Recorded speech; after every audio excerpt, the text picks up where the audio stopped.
You're tuned in to the Binge It Babe podcast with your host, me, Candace Estelle. All right, babes, let's get binging. Hey, hi, hello, and how are you, babes? Today we'll be discussing the book The Giver by Lois Lowry. I think I read the book the first time when I was about 10 years old, and I just reread it not only for this episode, but also because I'll be writing an article about the book and the movie adaptation for my Medium publication, or one of the Medium publications I'm a part of. So I read the book and I just thought, you know what? It's a four-parter. I was going to do another TV show, but let's put in a four-piece book arc. And that's the quartet for The Giver. So, book one, The Giver. I did look for my book back here. I know I own the book. I'm just not sure where it is. And I'm not going to worry about it right now because I don't need to get distracted. I did reread it, just did it electronically today. So, The Giver was one of my favorite books as a kid. It is a dystopian novel based on this ideology that it's sometime deep, deep into the future, climate change has just wrecked the planet. And so the last remaining governments decide to basically make these communities where everything is so controlled that nothing can go wrong anymore. And when things do go wrong, they put in these protocols to fix them. So, our protagonist of the story, we kind of have two, but our main protagonist is Jonah, or Jonas, sorry. And Jonas is an 11-year-old boy who is about to have the ceremony of 12. So what's really cool about this story is there is a lot of world building, but it's so easy to understand and so easy to get into. And basically what it is that for every year up until you turn 12, you have this large ceremony every December. So at the end of the year, and you're given something at that time. So the zeros, so the newborns, aren't even called newborns. I think they're called new ones. Like they're not called babies. I think they're called new ones. And they are born throughout the year, whenever, and they're just given a number. And then at the first ceremony they attend, they are given a name and placed with a family. Each family is only allowed two children, one boy, one girl, and that family has parental unit, a mother and a father. So it's a mother, a father, a brother, a sister, and that's it, right? That nuclear perfect family. Now, this book is a little bit older, so I don't know if it's purposefully omitting gay couples or if that's just something that doesn't exist in this world because there's no sexuality either in this world. And I find that really interesting. I think it's also a time when like gays gays were less in the media, less well known, less of a topic, and also, like I said, because there's no sexuality in this utopia, which as we all know, there's no such thing as a utopia, especially in YA novels. So the Giver starts out with Jonas being very apprehensive for the ceremony of 12. And like I said, it's every December. They have these like ceremonies, and every single year has its ceremony. So the ceremony of 12 is the very last one in this community. So it's also the last one that happens during these 2 days. You have the ones, that's where they get placed with their family and they are named. The parents don't even name the children, they're named beforehand off of a certain sheet. And then the twos will get something, the threes, the fours, the fives. I think the sixes get like hair ribbons in their hair if they're girls. The sevens get a jacket that's buttoned in the front versus the back because it's your first semblance of like independence. The eights begin doing community service. The nines is when you get a bicycle. The tens is when you all get haircuts that literally everyone else has in the entire community. Like you either have the female haircut or the male haircut. And the 11s, I don't remember what the 11s was because he was very much so like, it's not even exciting because you're just waiting for 12. At 12, you are assigned your career that you will have for the rest of your life. And that's why Jonas is so apprehensive because he's like, I just have no idea where they're going to place me. He is number 19 of his year. So that means that he was the 19th baby born that year. And there are 50 children born every year as long as they're not released or lost. So, released basically is the term they use for like if a person is either not suitable for the community because they are older, so they are released, the elderly are released. If they're babies and they're not hitting the right milestones and benchmarks in the right time, they're released. And if they have infractions during their lifetime, they are released. You only get 3 in your lifetime. So those are the ways you can be released from the community. And as far as Jonas understands it in the beginning of the book, that just means that you're basically taken outside of the community's limits and you're on your own. Maybe go live in another community, do whatever you want. And then later on in the book, you do find out that that is being euthanized. That's what release is. It's being euthanized. So every single baby that doesn't meet a certain milestone, or at one point in the book, there's twins born. Can't have 2 identical people walking around. That would be confusing. So the smaller twin is euthanized immediately by the caretakers, or what are they? Yeah, there's a specific word for them. So Jonas has no idea about this. This is a world that is completely devoid of anything. They call it the sameness. We all went to sameness. There's no hills. There's no weather. There's nothing. There's no color. There's no taste. There's no music. There's probably no smells. There's no sexual desires or urges allowed. There's no secrets. There's no hiding. There's no anything. So I don't think they could get rid of the sense of touch, but everything is dulled. There's no emotion, no true emotion. So people don't feel love, but they also don't feel pain. And everything is very out in the open and everything is monitored. And no one thinks this is strange because it's how they've always lived for them. So we're introduced to Jonas a night or two before the ceremony of 12. Like I said, he's 11. 11. He was born at some point in that year, but the ceremony is always in December. So some kids are younger, some kids are a little older, but they're all about within a year of each other. So they all do the ceremony together. And then once you've passed the age of 12, you're on your own. You don't age anymore. You do age, but you don't keep track of your age anymore. Nobody knows what their age is if they don't keep track, which is just bananas to me.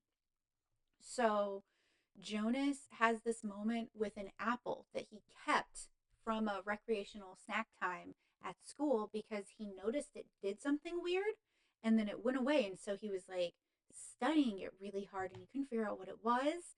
And then he talks about the embarrassment of the PA speaker at his home saying, snacks are only used for this, blah, blah, blah, blah. And he got in trouble because he was using food for later, which is not allowed. And so he has to throw it away. And that's the level of control there is because that PA system is in everyone's home. So I believe it only goes off in Jonas's home, and he has to stand up, apologize to everyone for what he has done, everyone in that vicinity, and then right the wrong. It's just wild, you know? You find out, like I said, there's no sexuality because he has a dream about a girl where he says he feels a little bit excited by it. And he doesn't know why. He has a dream where he wants the little girl to get in the bath with him, even though he knows that that's not allowed and he doesn't understand the dream. But every morning at breakfast, the entire family discusses their dreams every single day. And that's just another way for the community to always know what everyone is thinking, even subconsciously, always and forever.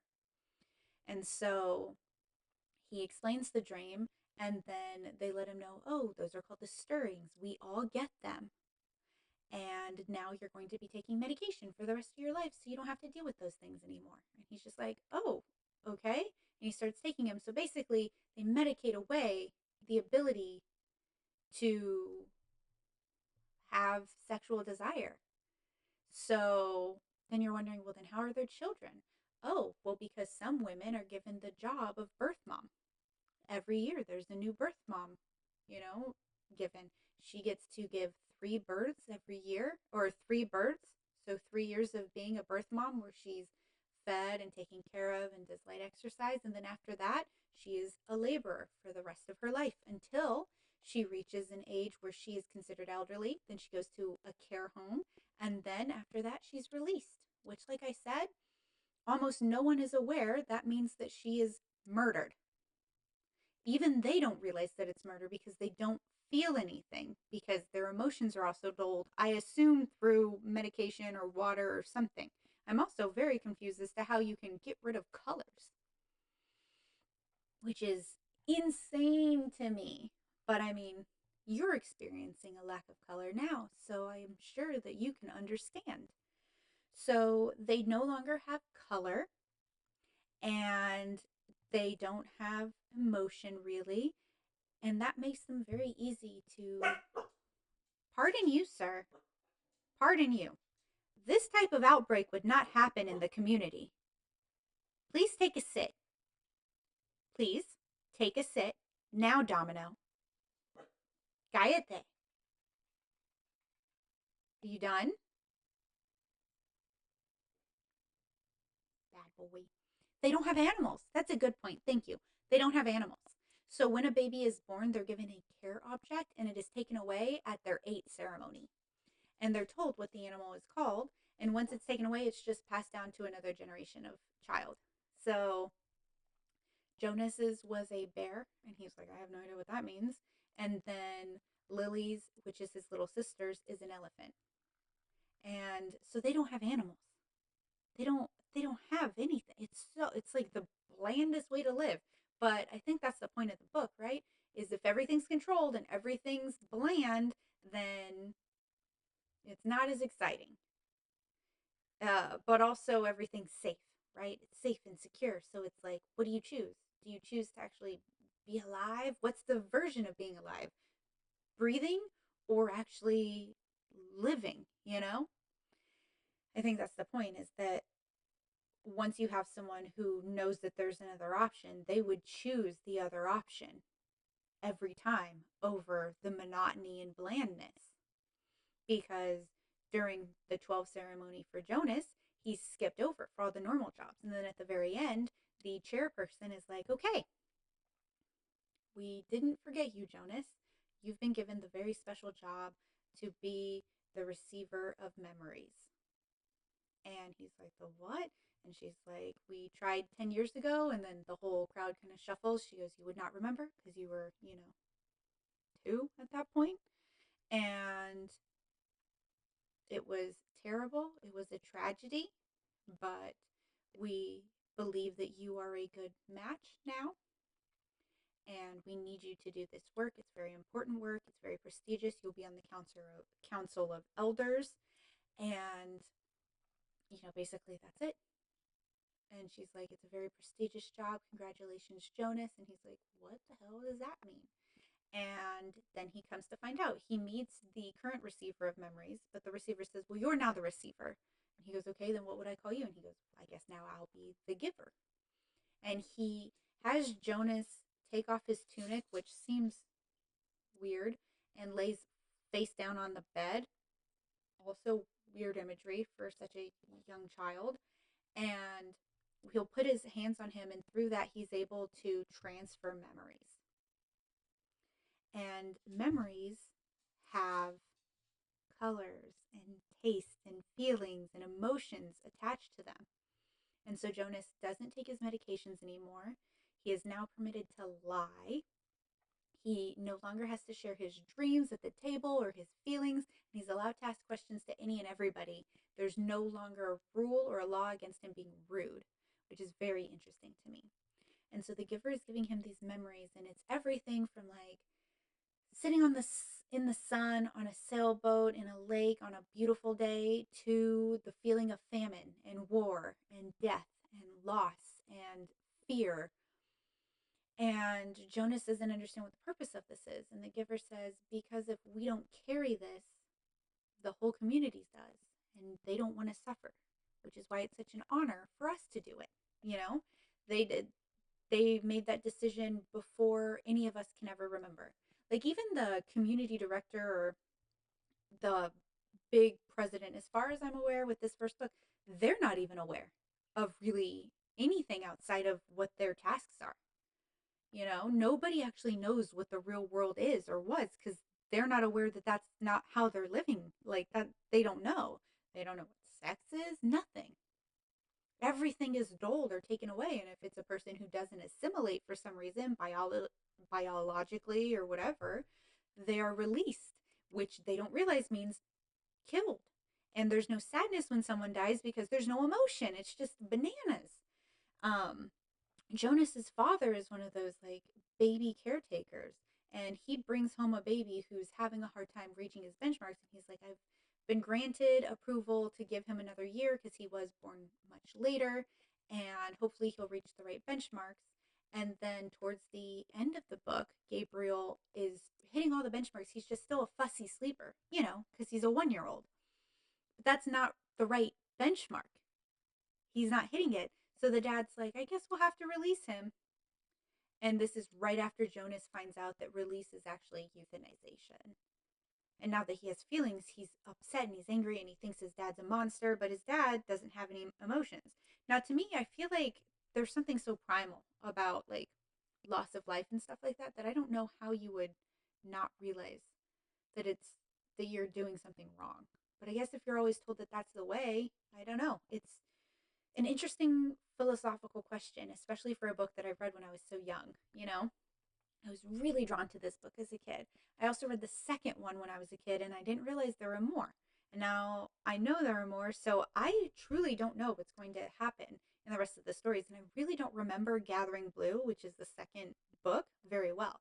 So I'm going to read that and then post that episode so that you guys can get the quartet with me.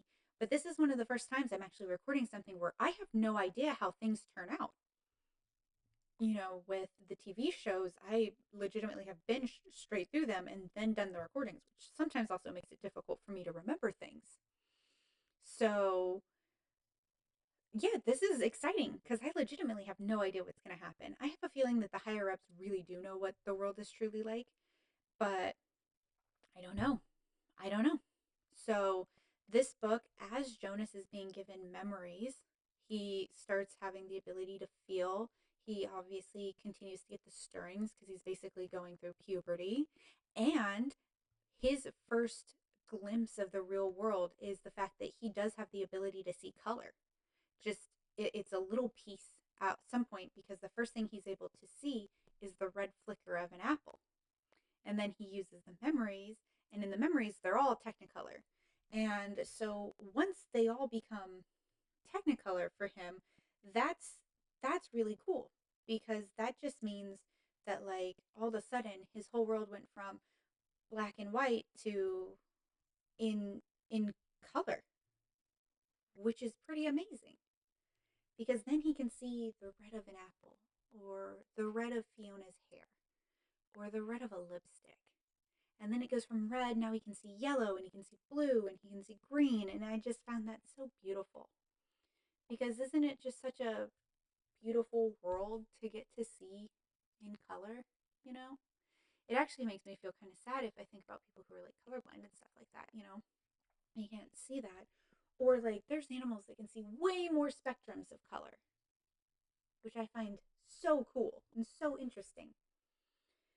So Jonas is getting all of these memories, and then the giver has to tell him something else that's kind of heartbreaking. And what he tells him is basically like, yeah, so what happened 10 years ago is that I was training somebody, and when I gave them some memories of pain, it was too much for them, and they asked to be released. And then I had to watch the video of them asking to be released. And then we find out later in the book that that was the giver's daughter. So his daughter Rosemary. And I do believe that's probably one of the first times that he realized what release was. But the weird principle of the giving the memories from one person to another is that when Rosemary died, all of the memories that she had been given over the 5 weeks that she had been training, which isn't very long, flooded into the community where other people now experienced and had the memories, and it caused a lot of havoc. And now Jonas has been training for a year. And as soon as Jonas finds out what release is, he's no longer okay with the rules or society. He's very disgusted. He doesn't even go home because really he found out about release through his father, who lies. And he's like, he's lied to me. And the giver is like, he was told to. That's part of his job. And so he has to follow the rules.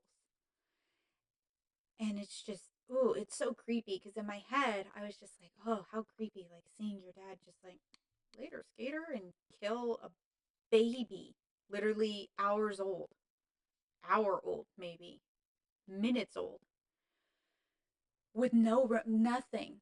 It's like living in a society full of law abiding psychopaths. Nobody feels anything. But on top of not feeling anything, nothing is wrong because you don't have any desire to do any, I don't know. It's just automaton, robot nonsense. Um, I don't know. It's one of those books that as a kid blew my mind and really made me think. And then as an adult, I read it again and it definitely still blows my mind and really makes me think. I really love the world building because it's basically it's Earth, right? It's just what if we had no sexual desire? We couldn't see any color at all. Everything is grayscale. What if, what if, what if? And I find that fascinating. It's so cool to think about. Um, so Jonas has become quite attached to baby Gabriel, who isn't passing that sleeping benchmark. So, like I said, his dad is like, we're probably going to have to, you know, release him. And then Jonas is upset. So he takes the baby and he leaves, which was already the plan to leave, but it wasn't the plan to take Gabriel with him. And so he tells the giver, he's like, please come with me. And the giver's like, I can't, because when you leave, when you get far enough away, your memories are going to flood the community. And I'm going to need to be here to help them. Because the whole reason that I hold on to the memories is A, so they don't have to. Memories don't die, people do. But also for wisdom. The council will ask me when new things happen. And he was like what? And earlier in the book, they talk about how one day planes flew overhead, but that's not something that ever happens in that direction. And everyone was very upset and everyone was forced to go home. And then nothing ends up happening. And later on in the book, he's like, well, I advised them that the man was probably just lost. It wasn't, you know, it wasn't a malicious thing or anything like that. So they don't release the pilot and nobody gets in trouble. That's how much control there is. So I don't know. I'm super excited for the rest of the series. I'm incredibly excited for like to finally finish the saga because I remember as a kid being like, what happens next? And then I remember reading Gathering Blue, and it for the most part is a standalone book until like the very end, but I don't remember what happens at the end. I just remember feeling that way.